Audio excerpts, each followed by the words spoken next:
Hello అండి. Welcome to Telugu UPSC Guru. 29థ్ June MCQs practice చేయడానికి మీరందరూ సిద్ధంగా ఉన్నారు అని అనుకుంటున్నాను. మన ఫస్ట్ క్వెషన్ స్టార్ట్ చేసే ముందు అందరూ కూడా బాగా ప్రిపేర్ అవుతున్నారు అని నేను అనుకుంటున్నాను. ఏమైనా క్వెషన్స్ ఉన్నా కూడా లేదా ఏమైనా సజెషన్స్ ఉన్నా కూడా ప్లీజ్ కామెంట్స్‌లో పెట్టండి. సో థట్ మేము ఇంకా ఇంప్రూవ్ అయ్యి మీకు ఇంకా బెటర్ కాంటెంట్ ప్రొవైడ్ చేయడానికి వీలవుతుంది. సో మనం కోచింగ్ ఇన్‌స్టిట్యూట్‌కి వెళ్ళకుండా ఆన్‌లైన్‌లో కూడా మనకి చాలా రిసోర్సెస్ ఉన్నాయి. చాలామంది టాపర్స్ చెప్పిన విషయమే ఇదంతా. సో, ఆ రిసోర్సెస్‌ని ప్రాపర్‌గా యుటిలైజ్ చేసుకొని, ఈ ఎగ్జామ్‌ని క్రాక్ ఎలా చేయాలి అనే దాని పైన మేము ఎక్కువ ఫోకస్ చేస్తున్నాము. సో, ఆ రిసోర్సెస్ ప్రొవైడ్ చేయడం కోసం ఈ ఛానెల్‌ని మేము యూజ్ చేస్తున్నామన్నమాట. సో, మేక్ ష్యూర్ ప్రతిరోజు వీడియోస్ చూడండి. ఏదన్నా ఇంకా ఇంపార్టెంట్ కాంటెంట్ కావాలి అంటే ఒకసారి కామెంట్స్‌లో పెట్టండి. అండ్ ఎవరెవరైతే 2026లో ప్రిలిమ్స్ ఇవ్వాలి అనుకుంటున్నారో వాళ్ళ గురించి డీటెయిల్డ్ స్ట్రాటజీ వీడియోస్ ఇంకా ఇంకొక 3 డేస్‌లో వచ్చేస్తుంది మీకు. రైట్? ఓకే. ఫస్ట్ క్వెషన్ ఏంటో చూద్దాము. Consider the following statements. ఈరోజు మనం చూస్తున్న క్వెషన్స్ అన్నీ కూడా పీవైక్యూస్ అండి. Okay.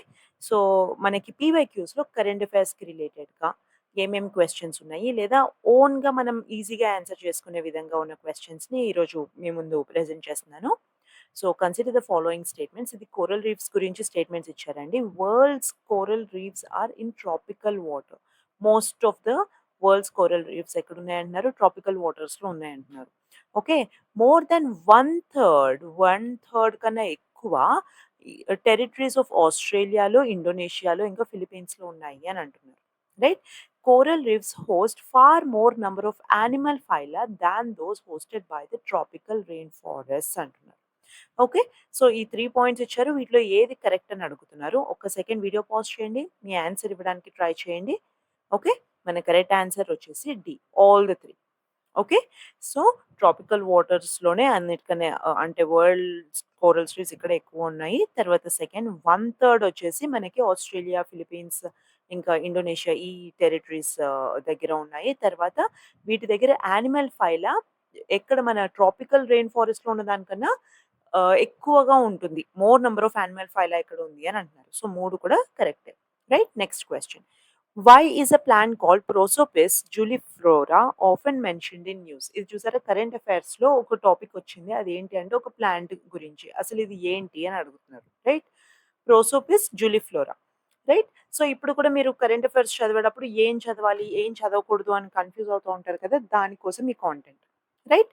It it's extract is widely used in cosmetics. అంటే ఇక్కడ ఆప్షన్స్ ఇచ్చారు. వీటిలో ఏది కరెక్ట్ అనేది మనం అర్థం చేసుకోవాలి. It tends to reduce the biodiversity in the area in which it grows. Its extract is used in the synthesis of pesticides. None of the above. So, ఈ మూడిట్లో ఏది కరెక్ట్? ఐ మీన్ నాలుగిట్లో ఏది correct అనేది మనం చూడాలి. Right? So, యాక్చువల్‌గా ప్రోసోపిస్ జూలిఫ్లోరా ఏదైతే ఉందో ఇది ఇన్వేడర్ ప్లాంట్ అండి. రైట్? సో, దీన్ని ఇన్వేడర్స్ అంటారనమాట. ఇది one of the top invaders in India. ఇది వచ్చింది సౌత్ అమెరికా నుంచి మనకొచ్చింది. Okay.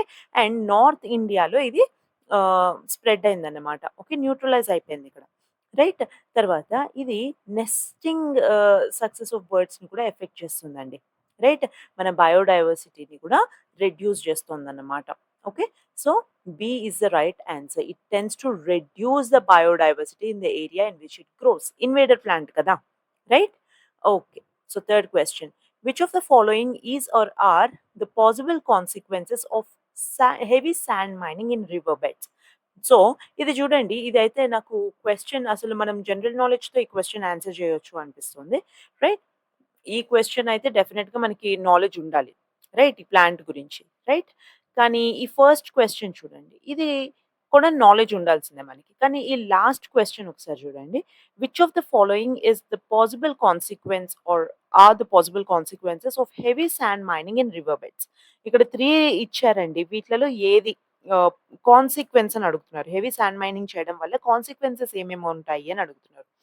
Decreased salinity in the river. Right? Salinity ఏదైతే ఉంటుందో రివర్‌లో అది తగ్గిపోతుంది. పొల్యూషన్ ఆఫ్ గ్రౌండ్ వాటర్ ఏదైతే ఉందో అది పొల్యూట్ అవుతుంది. అలాగే వాటర్ టేబుల్ పడిపోతుంది అని అంటున్నారు. సింపుల్‌గా ఒక సెకండ్ వీడియో పాజ్ చేయండి. మీరు అసలు యూపీఎస్సీకి ఇప్పటిదాకా ప్రిపేర్ కాకపోయినా పర్లేదు. కానీ ఒక్కసారి దీనికి ఆన్సర్ ఇవ్వడానికి ట్రై చేయండి. రైట్? సో, మనము సాండ్ మైనింగ్ చేయడం వల్ల సాలినిటీ పడిపోతుందా? సాలినిటీ తగ్గుతుందా సాండ్ మైనింగ్ చేయడం వల్ల? జరగని పనది. రైట్? సో, శాండ్ తీస్తున్నప్పుడు దాంట్లో మనకి సాలినిటీ ఏదైతే ఉందో అదైతే తీయలేకపోతాం కదా! వాటర్‌లో నుంచి. రైట్? సో, జనరల్ నాలెడ్జ్‌తో మనం ఫస్ట్ వన్‌ని తీసేసామనుకోండి. ఒక్కసారి ఆన్సర్స్ చూడండి. ఫస్ట్ వన్ ఒకసారి పోయిందనుకోండి. అన్నీ పోయి బి మిగిలింది. Right? And answer is actually be.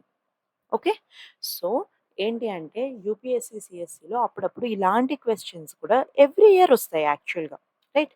Common సెన్స్‌తో మనం ఆన్సర్ చేయగలిగితే 2 మార్క్స్ మనకొచ్చేస్తాయి. రైట్?